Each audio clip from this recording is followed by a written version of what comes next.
C'est le jour du match, bébé. Réveille-toi, bordel. Quelle heure est-il? Il est temps que tu te réveilles, bordel. J'ai déjà fait un 72, connard. Sur les 9 premiers trous? Ouais, très drôle, enfoiré. Voici Harry Gold, le grand Manitou et agent extraordinaire de la première saison d'Entourage. Méchant, trop agressif et sans se soucier de personne à part lui-même.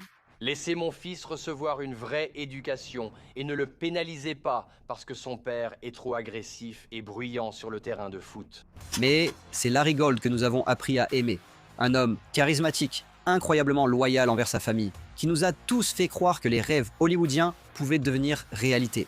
Parce que, même si ses apparitions dans la première saison étaient l'incarnation même de la crapulerie hollywoodienne, sa transformation progressive en personnage dynamique a confirmé son statut de véritable star d'Entourage. Je suis comme ce putain de César. Je suis venu, j'ai vu, j'ai vaincu. Librement inspiré des débuts difficiles et des succès de l'acteur Mark Wahlberg dans la vraie vie, Entourage offrait un regard unique sur la vie d'une star hollywoodienne imaginaire. Bien que Vincent Chase ne soit pas une vraie célébrité, cette série HBO brouillait la frontière entre fiction et réalité par une vision d'initié et de multiples références et apparitions de vraies stars hollywoodiennes. Présenté dès le premier épisode de la première saison, le super agent de talent Harry Gold est essentiellement un défi de plus auquel Vince et son meilleur ami eux doivent faire face dans leur quête de la super célébrité.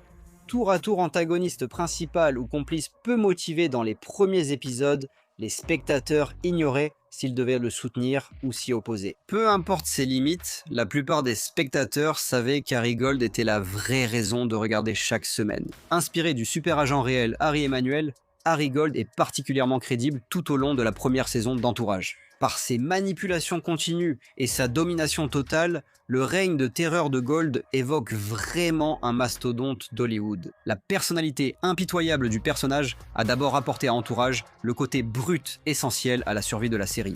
Parce que si Johnny Drama et Turtle apportaient surtout une ambiance comique et légère à l'histoire de Vince, c'est Harry Gold qui, à l'origine, incarnait cette menace du monde réel si essentielle au récit de succès durement acquis. Grande gueule impénitente et tricheur assumé, Harry Gold était impossible à quitter des yeux dès le départ. Tel un Patrick Bateman moderne sans les meurtres, Gold est rapidement devenu un symbole des requins du business effréné. Avec la création instantanée de la phrase culte « Allez, on se fait un câlin », le personnage était presque autant aimé que détesté pour ses actes. On est ensemble là-dedans? Ouais, tu as raison.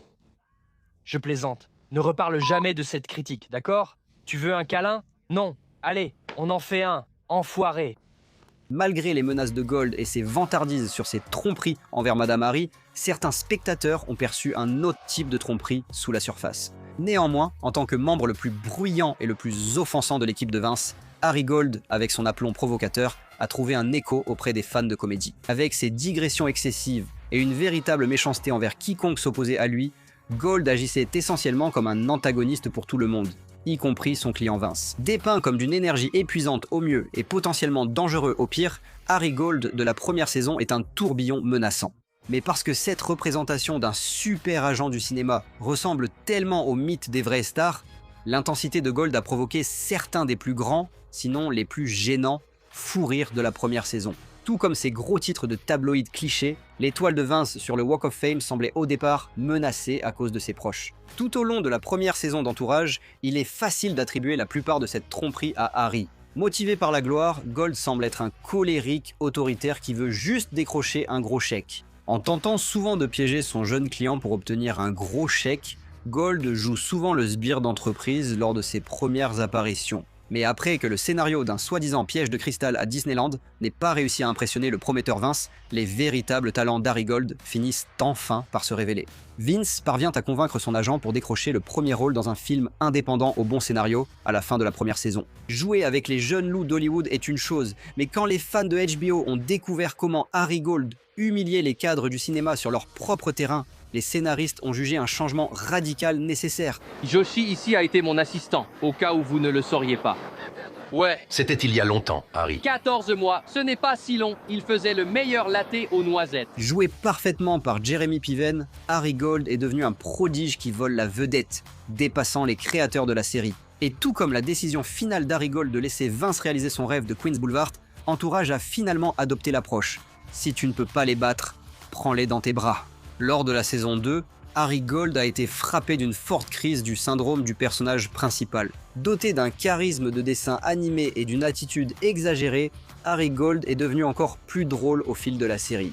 Les salves d'insultes d'Harry Gold et ses crises où il fracasse des téléphones sont devenus le cœur de chaque épisode, loin de l'aspect inquiétant et réaliste des histoires d'horreur sur les agents de talent. De sa relation apocalyptique avec son nouvel assistant, Lloyd, à ses luttes de pouvoir constantes contre Eric et une horde d'aspirants d'Hollywood, Harry Gold est devenu l'ange gardien, ou le démon de Vince, selon les affaires. Harry Gold, n'étant plus le moteur des histoires grivoises sur ses conquêtes, s'est adouci sur presque tous les plans. Parce que malgré toutes ces fanfaronnades dans la première saison, la série révèle peu à peu qu'Harry Gold n'a en réalité jamais trompé sa femme. Lors de l'escapade du groupe à la Playboy Mansion dans Entourage, Madame Harry gère les problèmes domestiques, révélant la dynamique familiale réelle.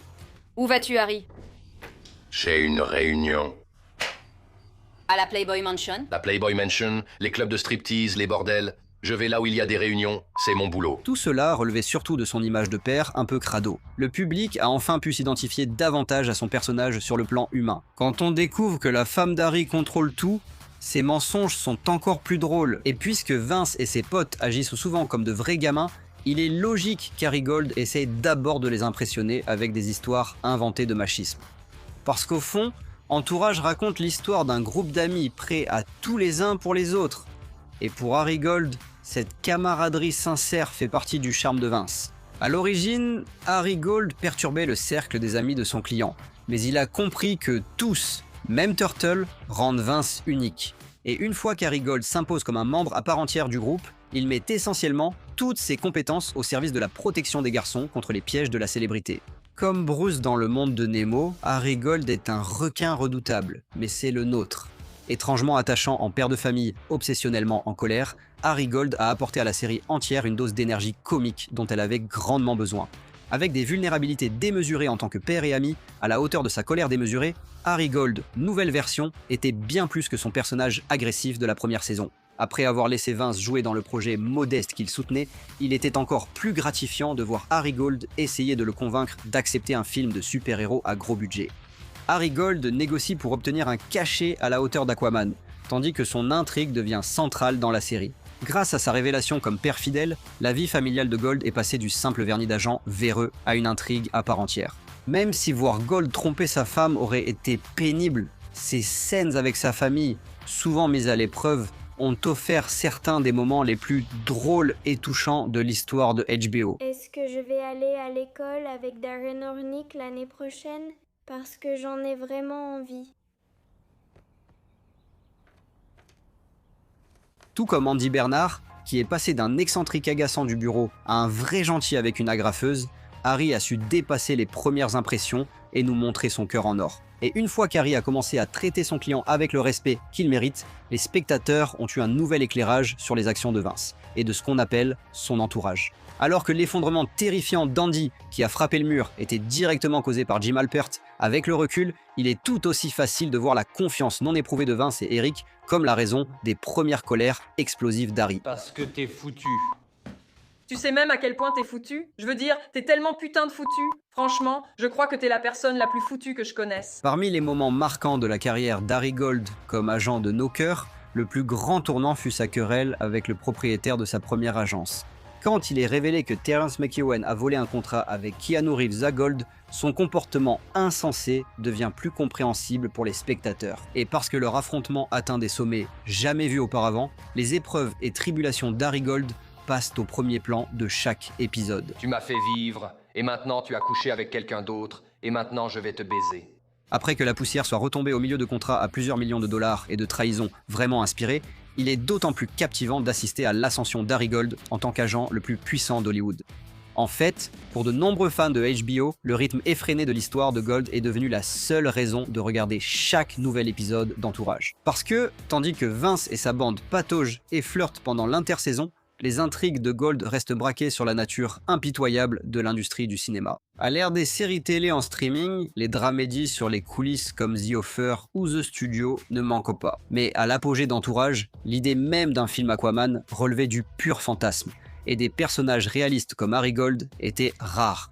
Tout comme l'interprétation d'un producteur sur les nerfs par Seth Rogen, la capacité de Jeremy Piven à transformer un monstre comme Harry Gold en sein de nos écrans est un talent en soi. Comme ses origines sont très différentes de l'Harry Gold qu'on a adoré, son interprétation n'en est que plus impressionnante et attachante. À la fin d'Entourage, la majorité des fans voulaient avoir plus d'Harry Gold que tout autre personnage.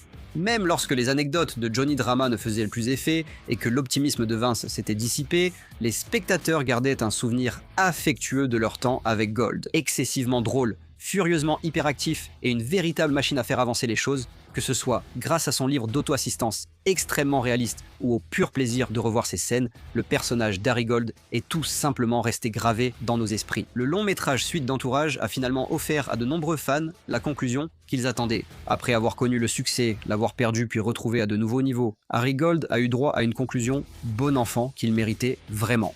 Même si ses débuts furent chaotiques, Harry Gold est devenu un gars qu'on peut tous soutenir. Qu'il crée de la magie au cinéma ou soit un père génial, il est évident que cet agent grande gueule d'une célébrité fictive est devenu l'un des plus grands personnages télévisés. C'est tout pour cet épisode de Nerdstalgique. Préférez-vous Larry réaliste et avide de pouvoir ou son adoucissement en saison 2 était-il le vrai Harry Gold? Dites-le nous en commentaire. N'oubliez pas de liker et de vous abonner pour suivre toutes nos vidéos Nerdstalgiques.